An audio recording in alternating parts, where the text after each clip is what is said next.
புலிக்காரம். இது ஒரு web serial. இது அன்னம் ஹோட்டல்ன்ற ஒரு ஹோட்டலில் ஒருத்தர் அவர் இருக்கிறாரு, பொன்வண்ணன் இருக்கார். அவருடைய மனைவி பேர் சுப்பு. அவள் அன்னைக்கு வெளியில் கிளம்புறாங்க. வெளியில் கிளம்பும்போது எங்கே அப்படின்றாரு, தம்பியை போய் பார்த்துட்டு வரோம். அம்மா கொம்பியை போய் பார்த்துட்டு வரேன் அப்படின்னு சொல்லிட்டு பக்கத்தில் இருக்க பாயசத்தை ருசிச்சு பார்க்குறாரு. ரொம்ப நல்லா செய்துட்ருக்கிற அப்படின்ட்டு அவர் நாக்கு தொப்பு கட்டுறாரு. அப்போது அவன் பையன் வரான். லவ்வர்கிட்ட பேசிட்டு உம்மான்ற, என்னடா உம்மான்ற அப்படின்ற. படிக்க சொன்னால் உம்மான்னு சொல்கிறேன். உம்மாவா சொன்னேன்? நான் அம்மான்னு சொன்னேன்ப்பா. அம்மா எங்கேன்னு சொன்னேன். அம்மா மாமனை பார்க்க போயிட்டுருக்கா அப்படின்னு சொல்கிறாங்க. அப்போ சின்மையை பொண்ணு பார்க்கறதுக்காக இவங்க அப்பாவும் அம்மாவும் 2 பேரும் சின்மையின்றது அவங்க பெரிய பொண்ணு. அவள் வக்கீல் முடிச்சிட்ருக்கிறா. வக்கீல் தொழில் செய்துட்டுருக்கிறா. வக்கீலில் வேலை செய்துட்டுருக்கிறா. அவள் வக்கீலாக இருக்கிறா. அவகிட்ட வந்து இது பாருமா, வயசாகினே போகுது. என்னம்மா நான் கடையும் ஆகிட்டேன்னா அப்படின்னா, இல்லைம்மா வயசாகிடும், இல்லை நீ சீக்கிரமாக கல்யாணம் பண்ணிக்கணும் அப்படின்னு சொல்கிறேன். அம்மா கல்யாணம் எப்போ பார்த்தாலும் ஒன்றும் இல்லைடா, கல்யாணம் பண்ணினாதான் இந்த உப்புமா இல்லைம்மா அப்படி கலரி வைக்கிறதுக்கு, வடை பாயாசத்தோடு செய்கிறது தான் கல்யாணம். அது ஒரு விசேஷத்துக்கு தான் செய்ய முடியும். இன்றைக்கி பொண்ணு பார்க்க வராங்க, நீ சீக்கிரம் வந்துடு. அம்மா அதெல்லாம் நான் இப்படியே தான் வருவேன், ஸ்லீவ்லெஸ் ட்ரெஸ் போட்டிருக்கேன், இவ்வளோ இப்படியே தான் வருவேன்.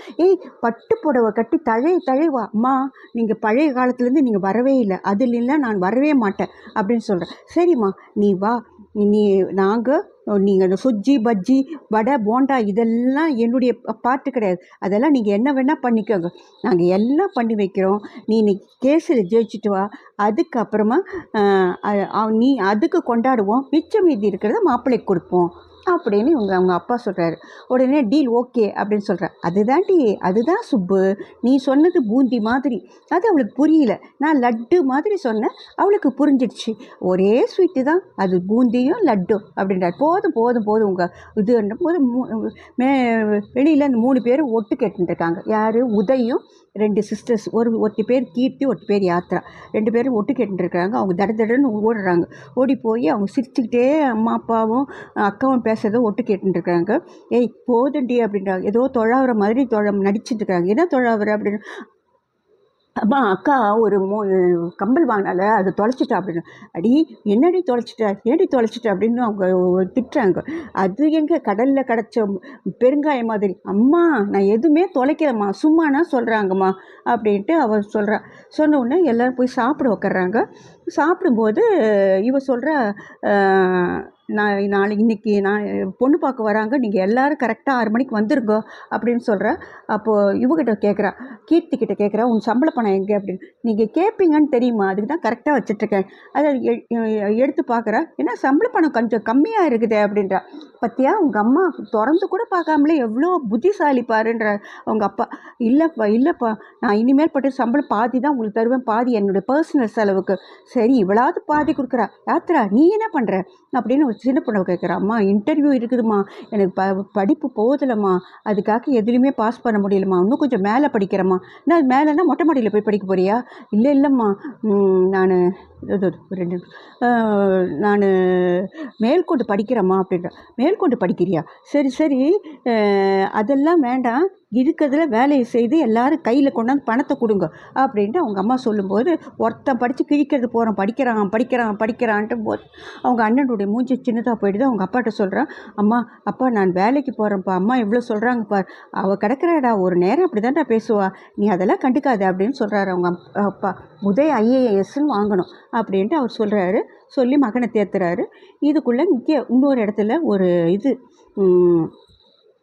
மீடியாவில் சிவான்னு ஒருத்தர் வேலை செஞ்சுட்டுருக்கான். அவனை இவர் கூப்பிட்டு அனுப்புகிறாரு, ப்ரொடியூசர் கூப்பிட்டு அனுப்பிச்சு, டேய் நீ அவன் ஒரு ஷக்கீலான்ற ஒரு பொண்ணுக்கு காவி ட்ரெஸ் போட்டன்றதுக்காக ஆன்மீகவாதிகள்லாம் ஒரே அமக்கலம் பண்ணிக்கிட்டு கோர்ட்டாண்ட நின்றுட்டுருக்காங்க.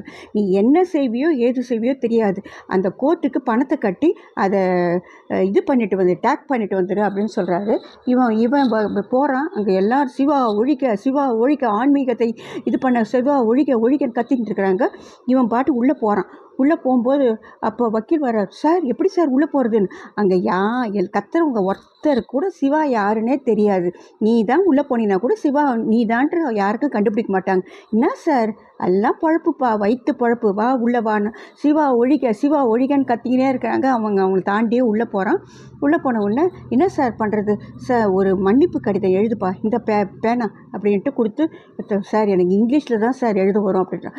என்னுடைய பையனுடைய ஒரு லீவ் லெட்டர் இருக்குது, அதை கொடுக்குறேன், அதை பார்த்துட்டு நீ எழுது, கையெழுத்து மட்டும் உன் கையெழுத்து போடு அப்படின்றார். சார் என்ன சார் என்ன அவ்வளோ மட்டமாக சொல்கிறீங்க, கரெக்டாக போட்டுறேன் சார், தமிழில் எழுதி அவனுடைய கையெழுத்து போடுறான்.